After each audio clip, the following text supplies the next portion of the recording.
Pedro Pascal fatigue has reached an all-time high, but the psyop to convince you that he is the ultimate daddy of the internet continues with a new interview in Vanity Fair. He's posing for Vanity Fair in his underwear. Pull up that photo for me, Brett. Yep. This one first. This was the cover of Vanity Fair, and then we have this photo. What the fuck is this? I just don't. I don't understand. This is our sex symbol of the 21st century. This is our heartthrob in Hollywood. Well, it looks like the meme of the guy in the pool. I don't understand this at all. There's a similar photo of me, and people use it to blackmail me. I've lost a lot of money. Every time they get a new guest on Timcast. Yeah. It's like, hey, I better come on. Or, oh, fine, I'll wire you a labubu, I promise. Just don't release the photo. Interview in Vanity Fair is the puff piece of all puff pieces. You've never seen anything like it. It's titled, "Everyone Wants a Piece of Pedro Pascal." Count me out. Never accuse me of wanting a piece of Pedro Pascal. I want no part in this. They say the actor's emotional depth on screen and exuberance everywhere else has skyrocketed him to the top of every director's wish list and made him a sex symbol in middle age. I think it's okay. I'm gonna be completely harsh here because I'll always kind of be a sucker for a story of somebody setting out to achieve something and achieving it, but maybe don't get into the part where like basically everybody subsidized his life into his 30s until like later in the article. Because he's like, all these women in my life basically paid for me to eat and... Well, he was talking about being a struggling actor throughout his 20s and 30s, and it came up that he basically couldn't afford food, and all of these people were bankrolling him. And that's fine, but I feel like get farther into the article before you do that. Also, we're going to be biased because we think he's annoying. So he is annoying. The people that already like him will take that sign of struggle as something to be, looked at positively. And maybe in some people it would, but you're always going to be biased by whether you like somebody or not, and nobody here likes him. They also note that he chose to accompany this journalist for the interview at a Palestinian restaurant in solidarity with Gaza. See, I want these actors to start getting, like, say what you want about Macklemore, but at least he's got niche political stuff that he gets into from time to time, where he's talking about, like, the Sudan. Right. And I'm like, sweet. Like, I want to read tweets where I don't know how I'm supposed to feel based on what you said. Yeah. Well, I don't remember what that thing was the other week where I sent you some tweet, and I'm like, I don't know how, like, I literally have no idea what this is supposed to mean. It was something like the Prime Minister of Italy made a face at Macron, and everyone like knew what that meant. I didn't know what that meant, and I'm like, I kind of liked that I didn't know what that meant. Yeah, like, but I'm like, is that because she agreed with him because they said something at the G7, or was it because she doesn't like I don't know, and I like that I don't know. Yeah, like at least be interesting with your. I do kind of envy, like, if you could just not know anything and you could just read the news cycle for the first time. You're like, this Trump guy is pretty funny. Pedro just hops on every bandwagon, and his activism, as they say, it's part of what makes him sexy. Fans on the internet famously refer to Pedro as daddy or zaddy, meaning he's a handsome, stylish older man they can imagine dominating them in a way they would not object to.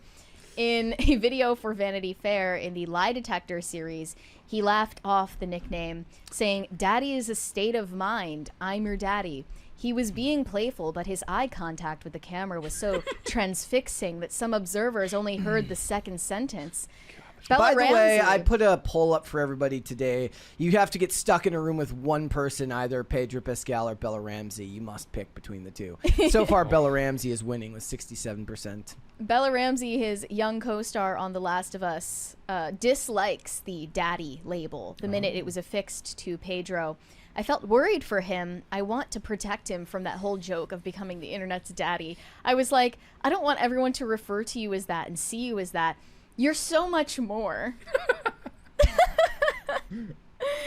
And then they don't stop there. They're trying to convince you that Pedro Pascal is actually the paragon of masculinity in media today. They mention comments from his co-star in Fantastic Four, Vanessa Kirby, who plays Sue Storm. She says Pedro's allure is his immense vulnerability. He doesn't have armor, so he shows himself to you straight away, and you trust that person because he's revealing himself to you in this very brave way, stunning and brave. And one director has a unified theory about why so many people are connecting with Pedro, who struggled to get hired for decades. I think that's what we want in masculinity. It's not just about how rugged Pascal is on screen. It's also his cheeky fun with fashion. Chic black shorts and lipstick red Valentino to the Met Gala.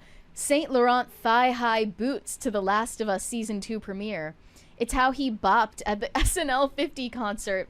It's how he publicly celebrated his younger sister, Lux Pascal, when she came out as transgender in 2021 and remains a passionate advocate of the community.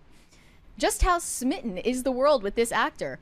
While hosting the Critics' Choice Awards, Chelsea Handler cited 2023 as the year everyone became horny for Pedro Pascal.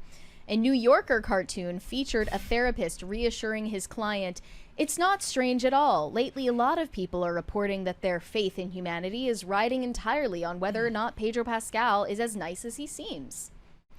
Yeah. So it's not just his rugged good looks that are convincing everyone he's the internet's daddy. It's his activism. It's his care for the downtrodden of the world. It's his emotional vulnerability, how easily he cries in interviews. Real It's people that don't little care gay about that. lisp that he has when he's supposedly talking to his love interest in a rom-com. And it's like, too, they're calling him. Could you imagine if you walked in, you saw your dad standing like this on his bed, you'd be like, "Oh, they're getting a divorce. It's over." Yeah. That is not. That's not the image you want to send. It's not giving what it's supposed to. Yeah, it's giving like I gave up. Right. But, you know, Pedro Pascal, it just has to capitalize on this nice guy image when in reality he's quite a bitter person. One thing they also mentioned in this interview is that he is basically a Reddit atheist. On the way to Robert Downey Jr.'s house, he points at graffiti spray painted on a wall that says faith, and as an agnostic, practically atheist, scrunches up his face in mock disgust. So, I mean, I think this Wait, person is carrying around a lot of bitterness, actually. What do they mean by mock disgust? Like he's pretending to put on more disgust than he actually feels, but, you know, the message comes across. He's actually a very angry person, and he's not the nice guy that he seems to be on the surface. Yeah, like it's just simmering underneath. Right. Like waiting. As with every male feminist. The funniest person in the world is the one who knows all of his triggers and makes sure to bring them up at certain times. Mm-hmm. Yeah. He has some aggression just The waiting. only emotion he actually shows is just zest. Yeah. That's the only He's one. zest personified. Yeah. Now, I think that him not being a very nice person is perfectly demonstrated in his comments about J.K. Rowling in this interview. Just a month ago, he referred to her as a heinous loser for her take on the UK Supreme Court's definition of biological sex. They went into this in the interview. Pascal is forthright on Instagram about his progressive values, posting about his horror over political headlines. The week before our meeting, the UK Supreme Court has released a landmark anti-trans ruling limiting the legal definition of a woman to the basis of biological sex. J.K. Rowling, who has largely funded the UK's war on the trans community, celebrated the ruling in a cruelly glib Instagram post, the one where she's posing with the whiskey and cigar. Pascal, ferociously protective of his baby sister, Lux, who, by the way, is biologically male, called out J.K. Rowling's rotten glee as heinous loser behavior. Some tried to frame it as a man trying to bully a woman into silence. And then he says, this is a comment from his sister. It is heinous loser behavior. And he said that as the older brother to someone saying that our little sister doesn't exist. You're saying that trans people don't exist, but we do exist. No one said that you didn't exist. We just said you couldn't exist in a locker room for women. As it grew into a larger story, Pedro Pascal felt briefly like that kid that got sent to the principal's office for behavioral issues in public schools in Texas, feeling scared and thinking, what did I do? But something else worried him more. The one thing I would say I agonized over a little bit was just, am I helping? Am I effing helping? It's a situation that deserves the utmost degree of elegance so that something can actually happen and people will actually be protected. I want to protect the people I love, but it goes beyond that. Bullies make me effing sick. So J.K. Rowling is just a big, mean bully. She's just a big, mean poopy head. Yeah. And that's why he had to stand up for the trans community and wear the Protect the Dolls shirt at an official Disney promo event on the red carpet, by the way, which he should be fired for, but he won't because double standards. I think his parents, seeing how he turned out, how his younger brother turned out, they have to be kicking themselves over moving to America like every day. Sad. Well, they also went into a bunch of his childhood trauma in the interview, and they had this part of the interview where being artistic in school. Yeah, he was like bullied for being a theater kid, and he's always been an attention seeker. Well, his whole family are like psychos. Like his dad, there was a story where his dad stole eggs from a fertility clinic and would like implant them in women without them knowing.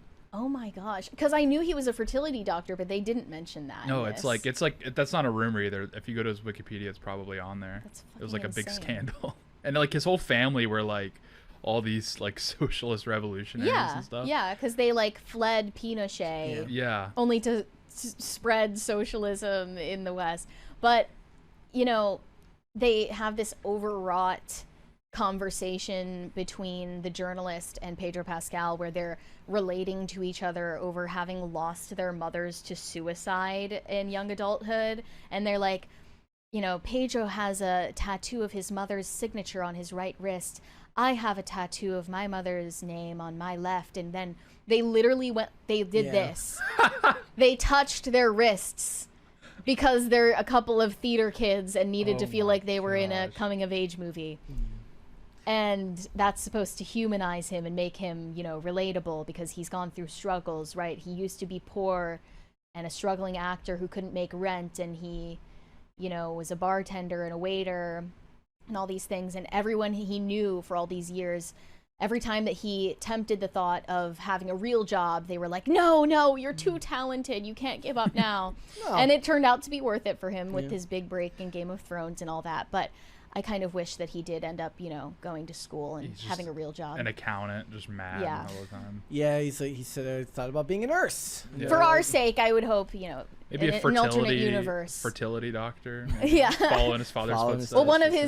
Well, one of the ideas he considered was going to nursing school. Yeah. And maybe if he had done that, we wouldn't have to deal with Pedro Pascal being annoying in headlines constantly. But It is interesting how much you have to work in Hollywood to really make it, because he worked pretty consistently over the years. He started in 96, but he didn't, like, he started in 96. He didn't get any work from, like, 01 to 04. Now, that doesn't mean he didn't do anything, but, like, nothing that was, like, SAG-AFTRA, like, accredited is on his IMDb. he was at like local theaters. Yeah, like, likely doing stuff like that, not making a lot of money. But then, you know, once he he was hit, once literally living the once he life hit of the late- broke ex-boyfriend in Materialists. Once he hit late 30s, he was working so consistently, he was fine.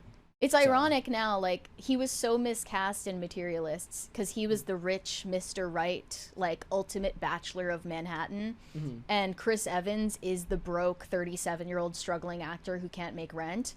Whereas that was literally Pedro Pascal's life, and Chris Evans is obviously better looking.